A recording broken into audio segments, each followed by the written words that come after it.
हाय दोस्तों, जल्दी मेरे चैनल को सब्सक्राइब कर दो और हाँ, बेल बटन दबाना ना भूलें। बिल्कुल फ्री है। नमस्कार दोस्तों, मैं अलका ठाकुर एक बार फिर हाजिर हूँ अपनी यादों की डायरी से आपके लिए एक नई लव स्टोरी लेकर। सबसे पहले आप सभी का शुक्रिया अदा करना चाहती हूँ कि आपने मेरी मानसून का प्यार कहानी को बहुत स्नेह दिया, इसलिए मैं इस सीरीज़ का पार्ट 2 आप सबके लिए लेकर आई हूँ।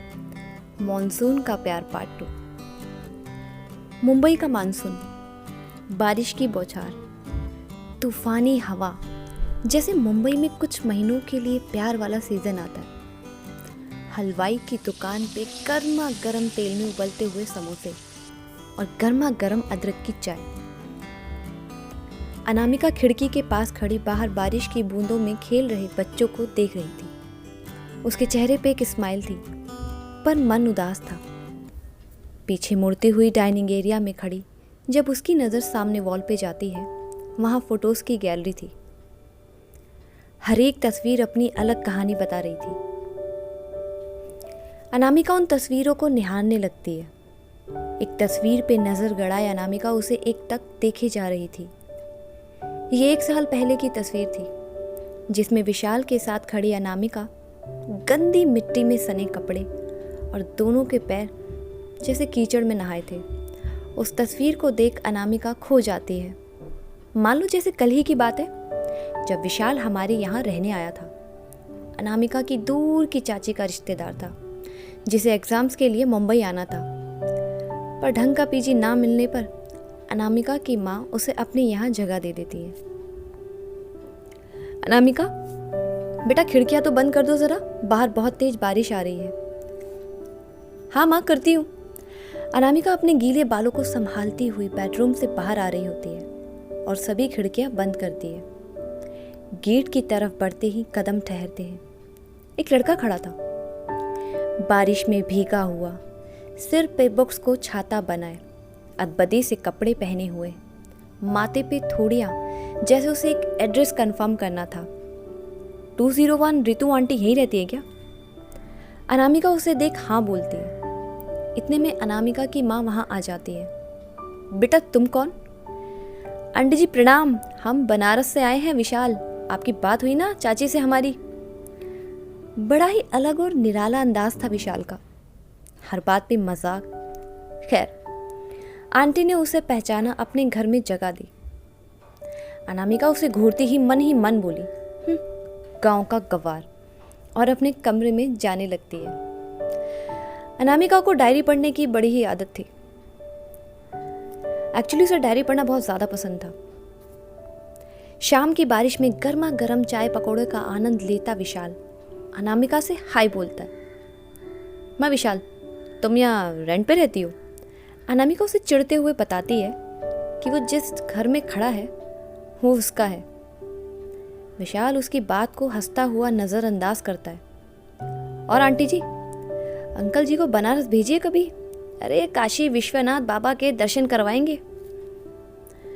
अनामिका उसे ज़रा भी पसंद नहीं करती थी। जब देखो मजाक, बेवजह हंसी के ठहाके, और एग्जाम्स की बिल्कुल टेंशन नहीं, कोई तैयारी नहीं।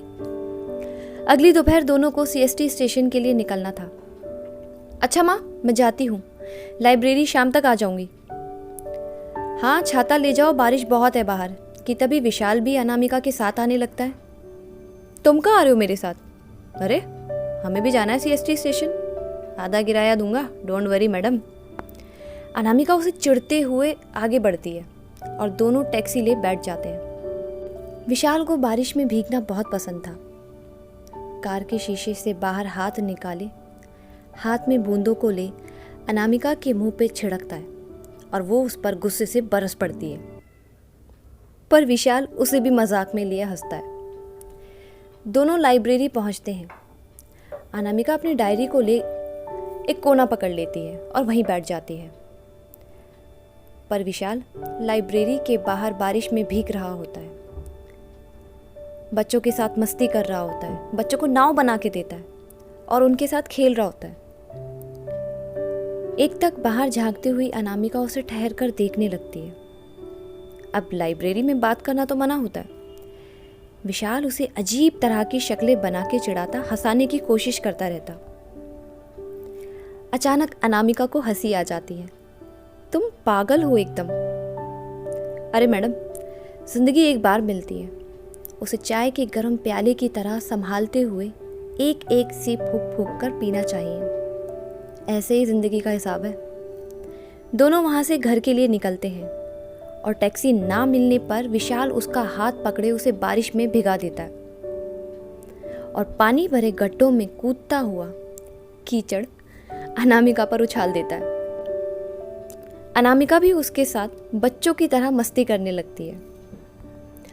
उस शाम दोनों मरीन लाइन के किनारे समुंदर की लहरों को देखने जाते हैं, हाथों में हाथ लिए। अनामिका को ये पल बहुत अच्छा लग रहा था। वो विशाल को समझ रही थी, उसके जीने का तरीका। लगता है अनामिका को प्यार हो गया था विशाल से और अब उसे विशाल के साथ अच्छा लगने लगा था। फिर क्या, अब तो दोनों कई कई घंटे मजाक मस्ती करते, एक दूसरे को मारना, पीछे दौड़ना। काफी दिन तक ये सिलसिला चलने लगा। खैर, अब विशाल के जाने की घड़ी थी। अगली सुबह विशाल अपने कमरे में जाने की तैयारी कर रहा था और अनामिका दूसरे कमरे में तकिए में मुंह डाले अपने बेड पे पड़ी थी। विशाल अनामिका के गेट को नॉक करता है। मोलू, मैं जा रहा हूं, बाहर तो आओ। मोलू, विशाल ने प्यार से नाम दिया था अनामिका को। अरे आ जाओ भाई, आके रेंट ले लो। आंटी उसे बोलती है, लगता है वो बाहर गई है। विशाल आंटी को प्रणाम कर पैर छूकर निकल जाता है। अनामिका उसे अपने कमरे की खिड़की से देखने लगती है। विशाल अनामिका की खिड़की की तरफ पलटता है। अनामिका तुरंत हट जाती है। विशाल खिड़की की तरफ हाथ हिलाता हुआ उसे बाय बोल के चला जाता है कि इतने में अनामिका अपने कमरे से तेजी में बाहर आती हुई अपने दरवाजे की तरफ भागती है। जब तक विशाल जा चुका था, अनामिका बहुत रोती है अपने रूम में और अपने मन की बात उसे नहीं बता पाती क्योंकि वो विशाल की तरफ से कंफर्म नहीं थी। उसे गए कुछ दिन हुए थे, ना फोन पर बात, ना कोई मैसेज, ना कोई लेटर। और दोस्तों, यहाँ अनामिका के घर वालों ने उसके लिए लड़का देखना शुरू कर दिया था, एक फाइनल भी कर दिया था। और अपने आप को विशाल की यादों से बाहर निकालने के लिए अनामिका ने भी जॉब करना शुरू कर दिया था। लड़के वालों ने अपने बेटे की पोस्ट का प्रमोशन होने तक का टाइम मांगा था। अनामिका, रेडी हो जाओ, वो लोग आ गए बेटा। अपनी यादों से बाहर आई अनामिका उन तस्वीरों को देख रोते हुए अपने कमरे में जाती है। घर में हंसी की किलकारियाँ। भाई साहब, मिठाई वाले का क्या हुआ? उसे ऑर्डर दिया ना? हाँ हाँ। घर में ढोलक के संगीत, 4 औरतों का एक ग्रुप में गाना बजाना, सब यही चल रहा था। और अनामिका अपने कमरे में तैयार हो रही थी। आंखों में उदासी, चेहरे पे बेवजह सी हंसी लिए वो शीशे के आगे बैठी थी। उसे पिंक कलर के लहंगे में तैयार किया गया था। खुले बाल, गुलाबी होंठ, वो भूरी आंखें जो काजल के पानी की बूंदों से नहा रही थी। अपने आप को संभालती हुई अनामिका अपने आंसू पोंछती है और मन ही मन अपने आप को समझाती है, शायद विशाल ने मुझसे कभी प्यार नहीं किया, वो मुझे अच्छी दोस्ती मानता है और कुछ नहीं। मन ही मन अनामिका अपने आप को समझाकर बाहर जाती है, जहाँ कुछ आंटी की सहेलियां अनामिका को सगाई के लिए ले जाती हुई एक लाल कलर की कुर्सी पर बैठा देती है। उसी बराबर में बैठा हुआ संजय नाम का लड़का, वही जिससे अनामिका की जल्द ही शादी होने वाली थी। एक ऐसा रिश्ता जो चंद रिश्तेदारों ने आपस में अपनी बढ़ाई मारने के लिए करवा दिया, ताकि जब भी कहीं बात हो तो इन्हें पहले याद किया जाए। हाँ, वो बात अलग है, बदले में इन्हें महंगे तोहफे और कपड़ों के साथ इनकी झूठी प्रशंसा भी की जाए। अचानक बारिश की बूंदों ने अपनी चाल तेज कर ली थी। शायद इस अधूरी रही प्रेम कहानी को बारिश भी नकार रही थी। अनामिका की नज़र भी उन्हीं बूंदों को देख एक साल का सफ़र तय कर रही थी। सगाई का मुहूर्त होते ही दोनों को एक दूसरे को रिंग पहनाने के लिए कहा जा रहा था। संजय ने अनामिका का हाथ अपने हाथों में लिए उसे रिंग पहना दी, पर अनामिका अपनी ही सोच में गुम थी। बेटा रिंग पहनाओ अनामिका। अनामिका ना चाहते हुए भी उसे रिंग पहना देती है। समारोह खत्म हुआ। अनामिका अपने टूटे दिल के साथ अपने कमरे में जा पहुंची।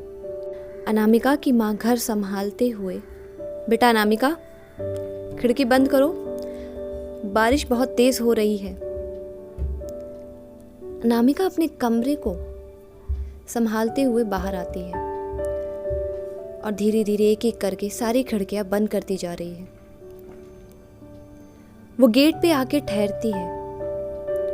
उसे इसी बारिश में आए विशाल की याद आ गई, जैसे वो अभी आएगा और उसे अपने साथ सबसे दूर ले जाएगा। अनामिका गेट बंद कर अपने कमरे की ओर कदम बढ़ाती हुई कि तभी गेट नॉक होता है। बेटा देखो तो कौन है। वो जैसे ही गेट खोलती है, बारिश में भीगा हुआ विशाल उसके सामने था।